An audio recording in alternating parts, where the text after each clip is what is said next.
For the toppings, I start with the sauce. Nothing special, half the jar and a spoon. Ever see a rabbit dig a bunny hole? How they push the dirt with their front paws? Same principle. You just kind of bulldoze it around. The more ingredients you use, the less you use of each one.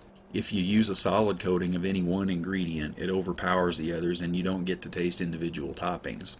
The good news is, with a crust this thick and solid, you can pile a lot of toppings on without having the platform collapse and everything searing your crotch. Next, I put down a bed of baby spinach leaves, leaving space peeking through in between.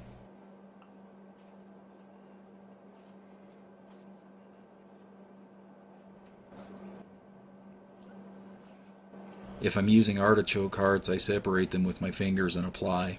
Some people prefer them in more whole diced chunks, and if so, you want to put them on later, about the same layer that you'd put pineapple on. If I'm using sliced cucumbers, I put them on now.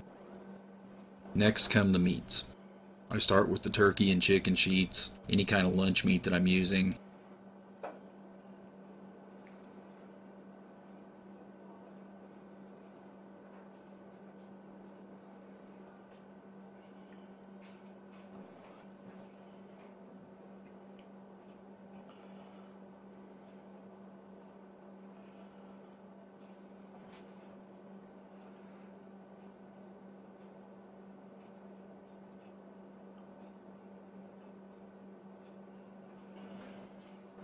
Then I put down pepperoni.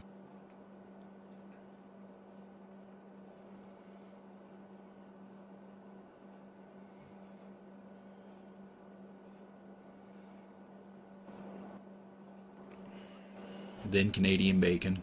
To all you Canadians, yes, I know it doesn't come from there, but it sounds more menu-like than calling it ham.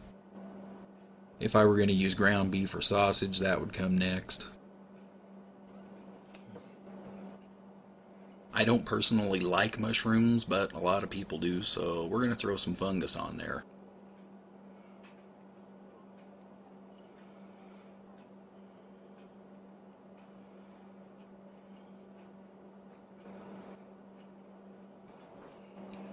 Next, I put black olives. Then the mixture of bell peppers and onions. Sometimes I'd add sliced tomatoes at this point, but they need to be firm ones because you don't want them watering down the crust. I've also experimented with French cut green beans marinated in pepper and butter, or carrots soaked in vinegar.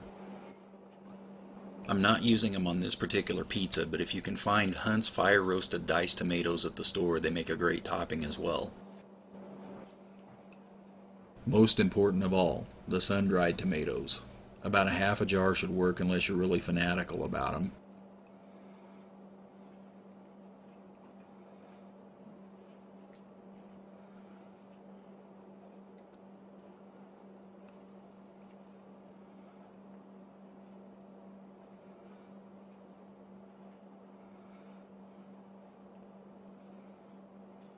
If you ever saw the movie 300, the cheese is the shields, and these guys are all the soldiers underneath waiting to spring out at you. This is Sparta! Finally, the cheese.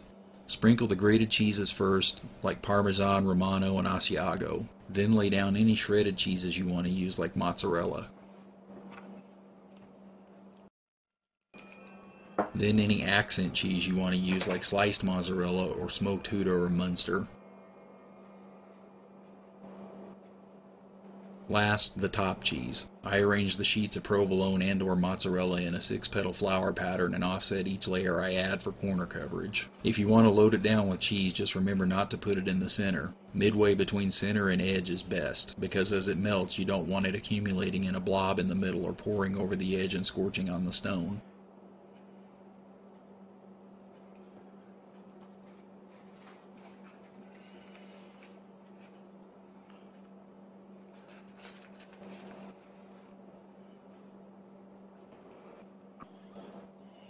For the finishing touch, I sprinkle a bit of oregano over the top. Basil works too. I don't know what Pizza Hut uses for fairy dust, but if you find out, use it.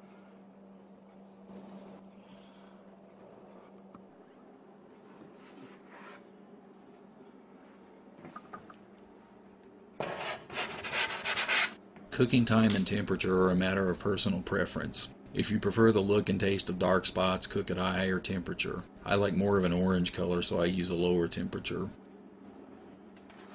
When the cheese looks the way you want it to, it's done.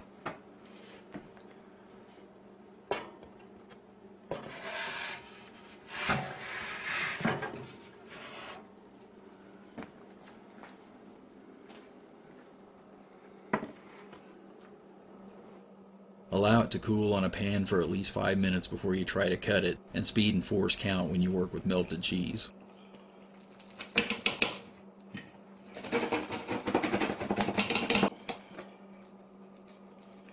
Another nice benefit of this recipe is that it reheats well.